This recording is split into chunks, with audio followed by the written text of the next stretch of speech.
예, 사도행전 15장입니다. 이게 10장이 아니고 15장입니다. 자, 그래서 오늘 15장부터 5절까지 한번 읽어보고 말씀을 계속해서 나눠보도록 하겠습니다. 교독하고 마지막은 같이 한번 읽도록 하겠습니다. 사도행전 15장 1절에서 5절까지입니다. 자, 제가 먼저 읽겠습니다. 유대로부터 내려온 어떤 사람들이 형제들을 가르치며 이르되 너희가 모세의 관례대로 할례를 받지 아니하면 능히 구원을 받지 못하리라 하니 그러므로 바울과 바나바와 그 사람들 사이에 작지 않은 분쟁과 논쟁이 일어나니라. 그들이 이 문제로 인하여 바울과 바나바와 자기들 중에 다른 몇 사람을 예루살렘에 있던 사도들과 장로들에게 올려보내기로 결정하니라. 교회가 그들의 길로 내보내매 그들이 베니게와 사마리아를 지나며 이방인들의 회심을 밝히 알려 모든 형제들에게 큰 기쁨을 끼치니라. 그들이 예루살렘에 이르러 교회와 사도들과 장로들에게 영접을 받고 하나님께서 자기들과 함께 행하신 모든 일을 밝히 말하니라. 같이 읽겠습니다. 그러나 바리새인들의 분파에 속한 어떤 믿는 자들이 일어나 이르되 그들에게 할 일을 행하고 모세의 율법을 지키라고 명령한 것이 필요하다 하니라. 오늘은 교회사에서 굉장히 중요한 처음이자 마지막 성경에서 기록된 유일한 공의회가 있습니다. 이게 바로 예루살렘 공의회입니다. 사실 이 역사는 이제 로마 카톨릭으로 이어져서 이제 그 로마 카톨릭을 중심으로 공의회가 이루어지는데 이것하고는 다른 겁니다. 사도행전에서 기록된 교회 회의입니다. 예루살렘 교회하고 안디옥 교회가 예루살렘에 모여서 이 문제를 이제 논의했던 이제 과정입니다. 이때 이 과정에서 사도 베드로가 굉장히 중요한 역할을 하죠. 아까도 말씀드렸던 것처럼 사도 베드로는 교회사에서는 아주 핵심적인 기둥 같은 역할을 합니다.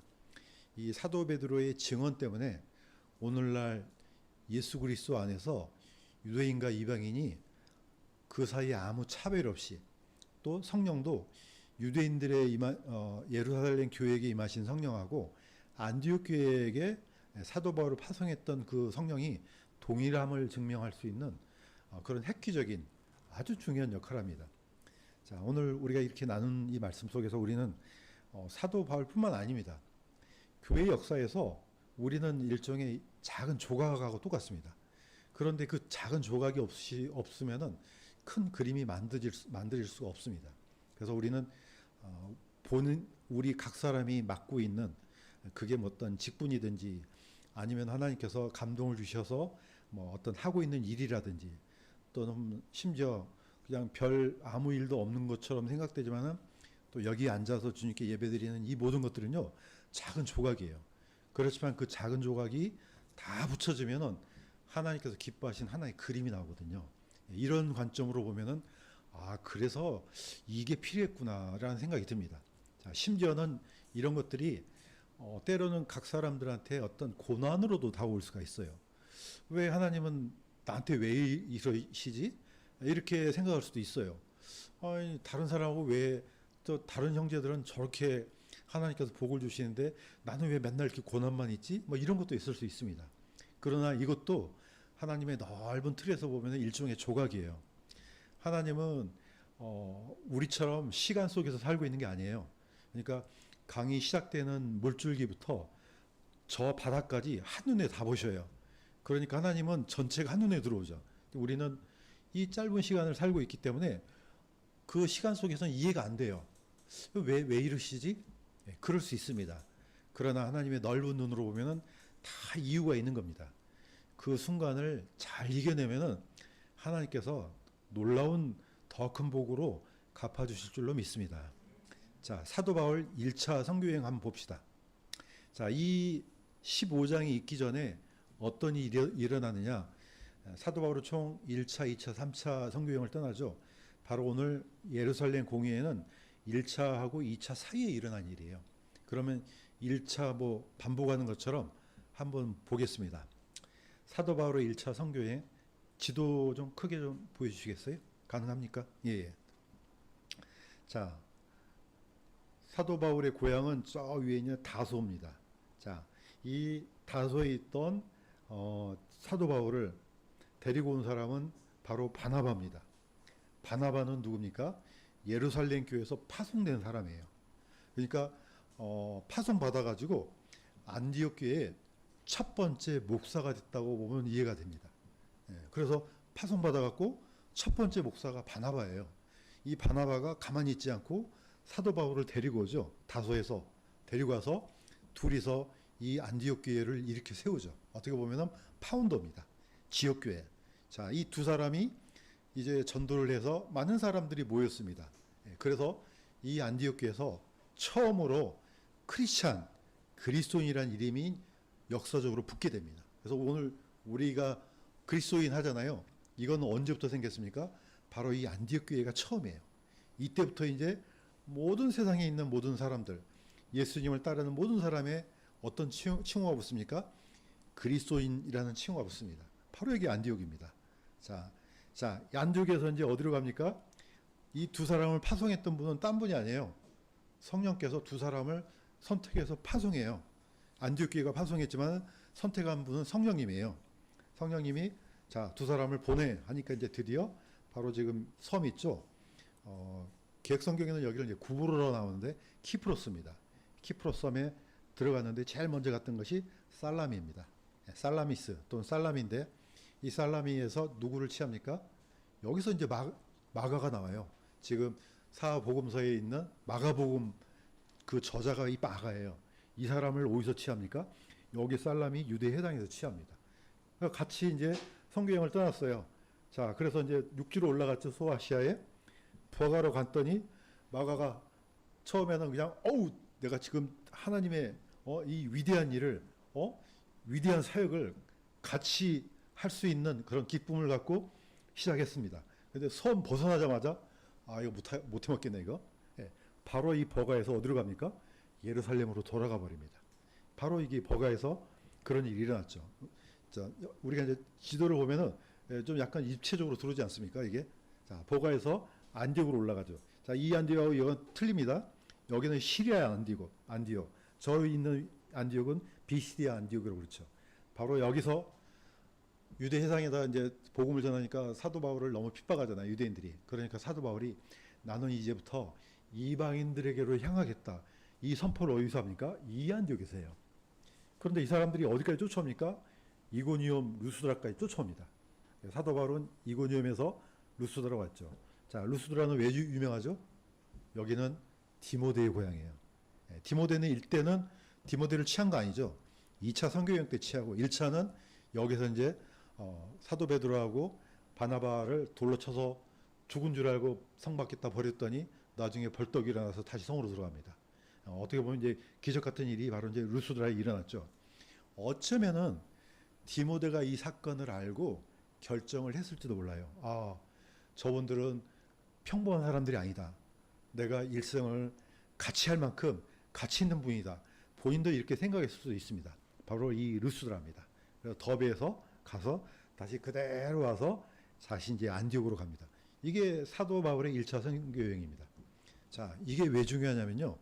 안디옥은 이방인의 중심교회예요. 시리아입니다. 시리아. 지금 오늘날 지금 시리아 내전 일어나갖고 시리아가 지금 쑥대밭이 됐지 않습니까? 그 나라예요. 바로 그 나라에 유명한 바로 이 안디옥 교회가 있었어요. 그러니까 대부분이 누구겠습니까? 이방인들이겠죠. 자, 이방인들의 중심이 된 교회가 이 안디옥 교회입니다. 자, 그러면은 당시로 들어가면은 지금은 뭐 그거 당연한 거 아니야? 당연한 게 아니에요. 이때는 유대인들을 다시 말해서 성령께서 예루살렘 교회 120명한테 성령이 부어진 다음에 지금 얼마 있지 않아서 안디옥 교회가 이제 세워진 거잖아요. 그러니까 유대인들의 관점에서 봤을 때는 저게 어떤 일일까? 저게 과연 구원받은 사람들일까? 이렇게 의심을 했던 그런 시대입니다. 지금은 당연하지만은 그때는 전혀 당연하지 못했던 시대죠. 우리가 이제 교회사를 볼 때 이들의 관점을 이해할 필요가 있는 게 뭐냐면은 이걸 이해해야지 우리가 구원받는 게 엄청난 사건이라는 걸 우리가 다시 한번 깨달을 수가 있습니다. 유대인들이 봤을 때는 반복합니다. 유대인들은 이방인들을 사람 취급 안 했다니까요. 사람이 아닌데 어떻게 구원받지? 이 정도예요. 희한한 일이네? 어떻게 개들이 사람처럼 성령을 받지? 이 정도란 말이에요. 자, 이런 일들이 안디옥에서 일어났죠. 이제 이 소아시아 지역에서 일어났죠. 자, 이러니까 어떻습니까? 드디어 이제 안디옥 교회에 문제가 생기죠. 그게 바로 이제 오늘 일어났던 문제입니다. 그 전에 사도행전 10장에 보면은, 아니 여기 제가 잘못 썼습니다. 10장이 아니고 15장입니다. 예, 15장 이거 큰일 날 뻔했네요. 나중에 좀 바로잡아 주세요. 나중에. 자, 안디옥에서 어떤 일이 일어났냐면은 오늘 읽었던 말처럼 유대로부터 어떤 사람들이 형제들을 가르치며 이르되 너희가 모세의 관례대로 할례를 받지 않으면 능히 구원을 받지 못하리라.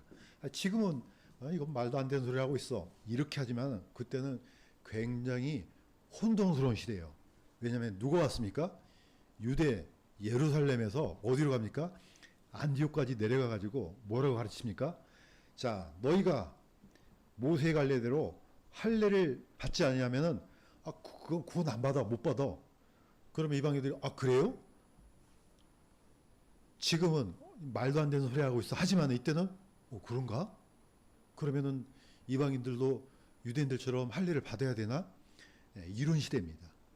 바로 이러한 위험한 시대 때 바로 이제 안디옥 교회에서 일어났던 일들을 얘기하겠습니다. 자, 안디옥 교회가 이 문제로 이제 드디어 어떤 일이 일어납니까? 바울과 바나바를 올립니다. 자, 유대인들의 정체성은 어디서 나옵니까? 할례예요. 할례가 너무 중요해요. 왜냐하면 이 할례를 받아야만이 아브라함의 자손이야. 또 아브라함의 자손이니까 당연히 성령이 임하지. 바로 이들만이 하나님의 사람이지. 바로 이런 생각을 갖고 있단 말이죠.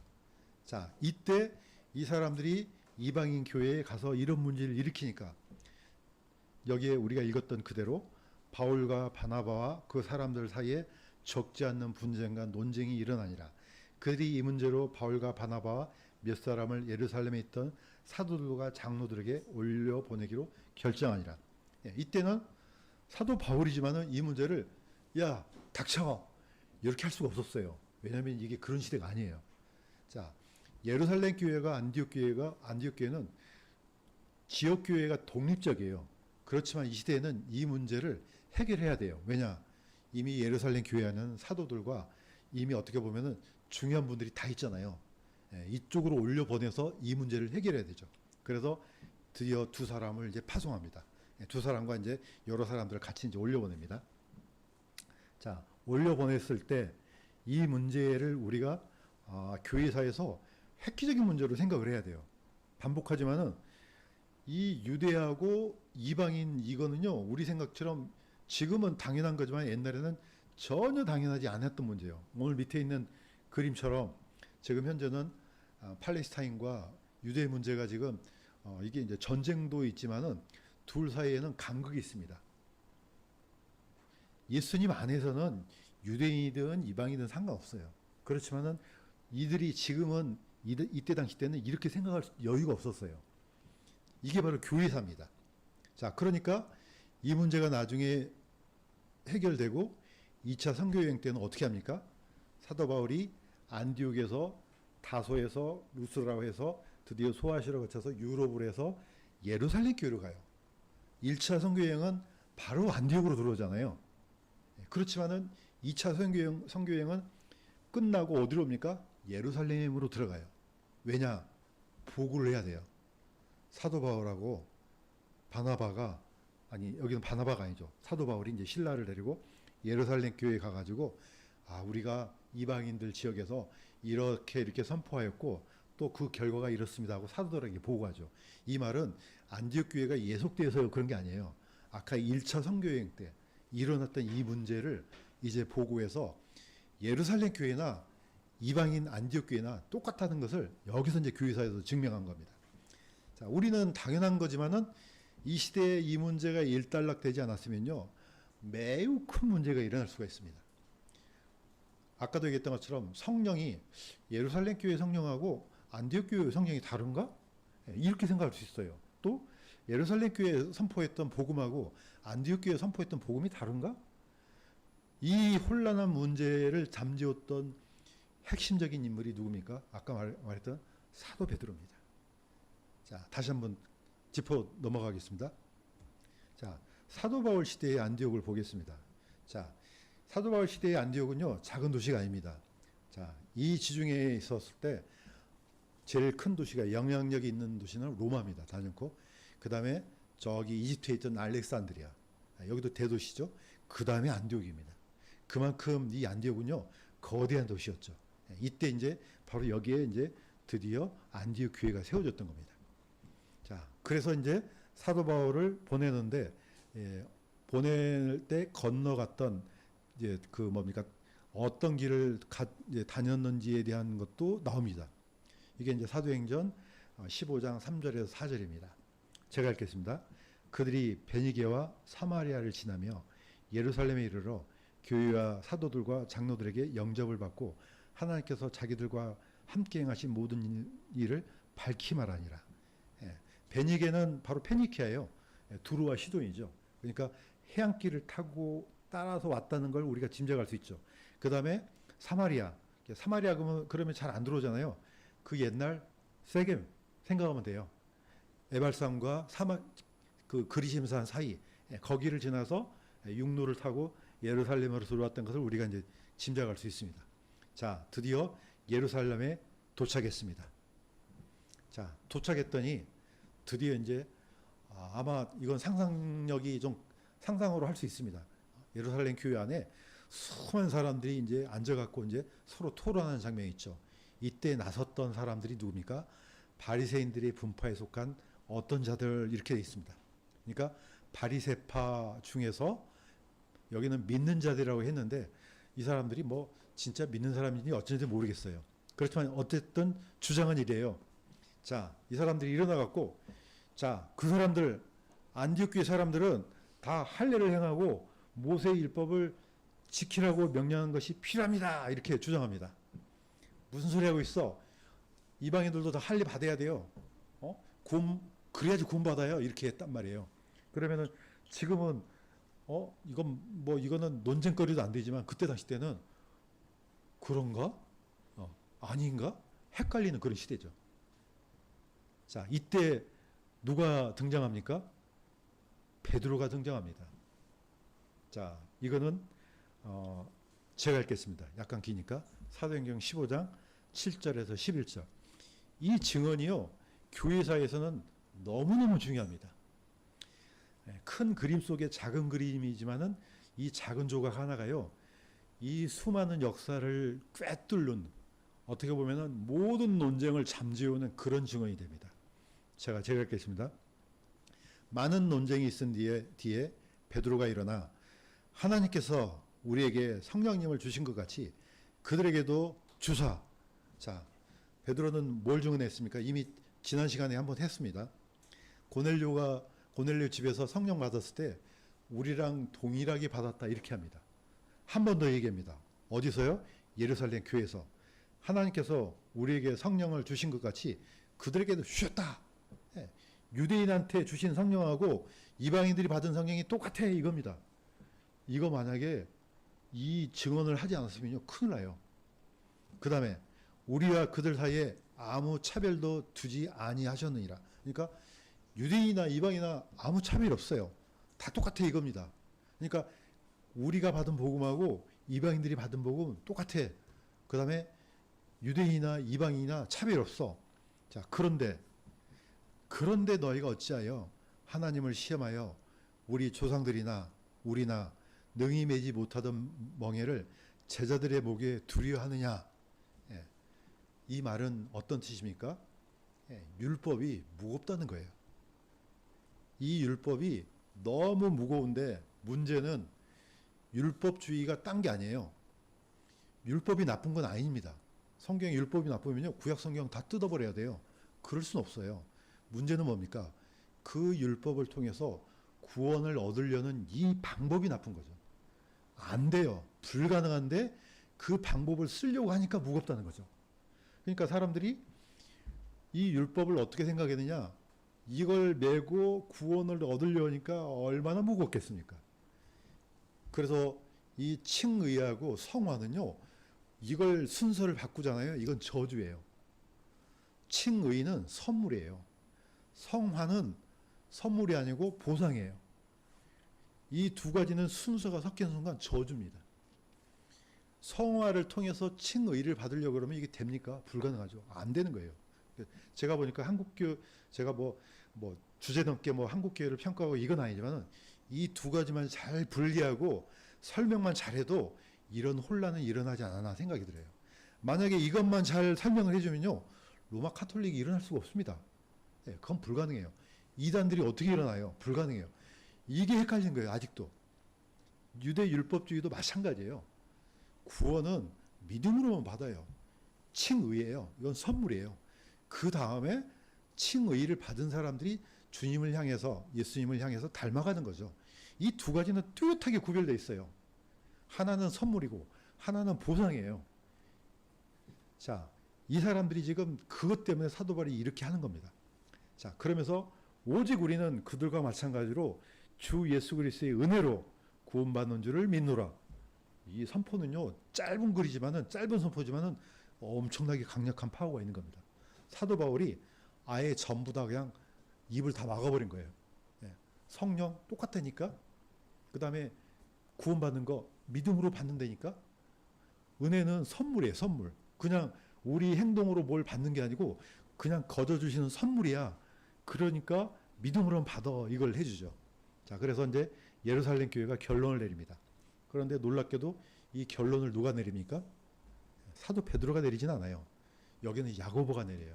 이 야고보는 약간은 논란에 있지만은 대부분의 신학자들은 예수님의 육신의 동생으로 이렇게 이제 거의 어떻게 보면은 그런 결론에 접근해 있습니다.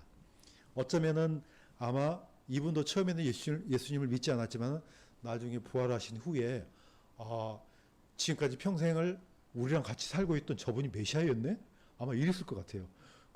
그동안에 형님 동생하고 따라다니는데 나중에 보니까 저분이 하나님이야. 너무나 놀랍지 않을까요? 이렇게 생각을 해보면은 나중에 저분이 메시아라고? 어쨌든 그러니까 이제 어떻게 보면 당시에 야고보는 사람들로부터 자신도 모르게 어떻게 보면 굉장히 핵심적인 증언자로서 아마 높이 올려갔던 것 같아요. 왜냐하면 이 야고보를 통해서 물어보면 되잖아요. 야, 예수님이 어렸을 때 어떻게 사셨어? 다 얘기해 주겠죠. 그래? 이거는 사도들도 모르는 사실이잖아요. 사도들은 3년 반을 따라다녔지만은 이 야고보는요, 거의 평생을 같이 있던 분이에요. 이분이 이렇게 합니다. 우리에게서 나간 어떤 자들이 반드시 할례를 받고 율법을 지켜야 한다 했다는 말을 우리가 들었으나 우리는 그들에게 그런 명령을 준 적이 없다. 결론 내리죠. 안디옥에 가서 어쩌고 저쩌고 하는데 우리가 보내지 않았어. 그러면 그런 사람 누구예요? 가짜죠. 가짜들이 이렇게 설치고 다닌 겁니다. 자, 그러니까 다른 큰 짐을 너희에게 지우지 아니하는 것을 좋게 여겼다. 그러니까 다른 어떤 율법적인 짐을 지우지 말라는 겁니다. 그러나 딱 4가지, 우상에게 바쳐진 음식과 피와 목매어 죽인 것과 음행을 너희가 멀리하라. 이건 율법이 아니에요.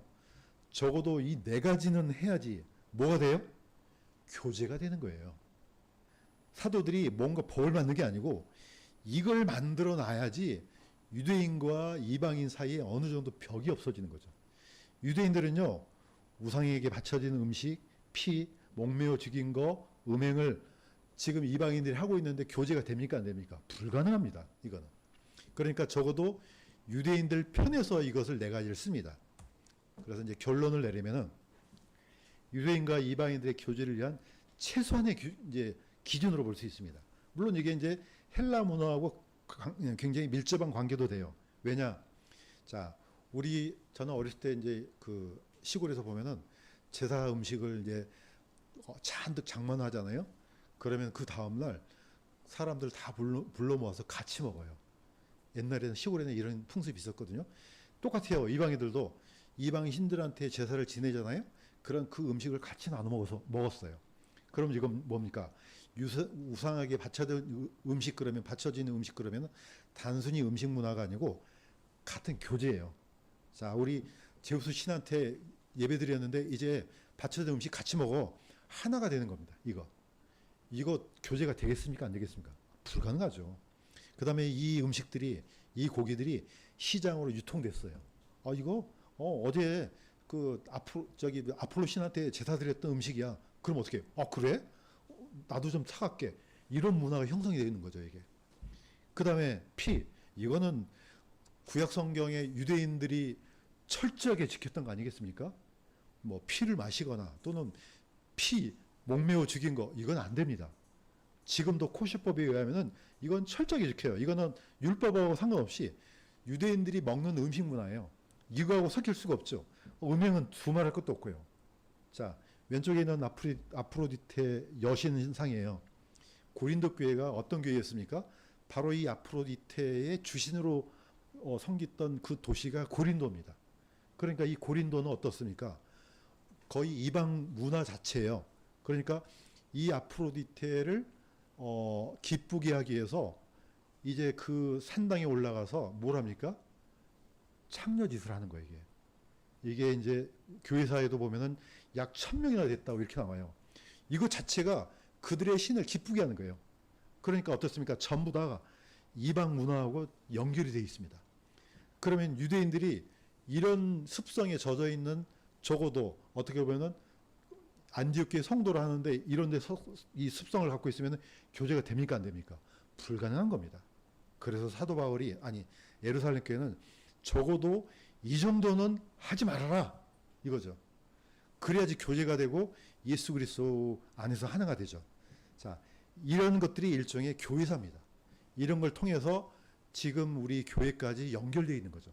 그러니까 예루살렘 교회, 안디옥 교회, 이 벽을 허물었던 핵심적인 인물이 사도 베드로였습니다. 뭐 사도 베드로만 중요한 게 아니죠. 각 사람이 다 중요합니다. 그래서 오늘 결론은 뭡니까? 사도 베드로의 위대한 증언뿐만 아니고 이제 그 사도들의 증언을 이어받았던 우리가 더 중요한 겁니다. 이 시대에 우리는 왜 중요합니까? 각 사람 한 사람이 사도 베드로 같은 사명을 갖고 있는 겁니다. 혹시 우리가 누구한테 가서 복음을 전할 때 이거는 단순히 우리의 입이 아니고 성령께서 우리 입술을 주장하는 거지 않습니까? 그러므로 한 사람 한 사람이 중요한 겁니다. 그래서 오늘 우리가 내린 결론은 뭡니까? 각 사람이 중요한 존재다. 하나님의 큰 틀 안에서 한 사람이 너무 중요하다. 아무것도 아닌 것 같지만은 하나님은 그 사람을 통해서 하나님의 위대한 일을 얼마든지 행할 수 있다는 것을 우리가 깨닫고 주님을 섬기는 데 있어서 이 중요한 사실을 잊지 않기를 주님의 이름으로 간구드립니다.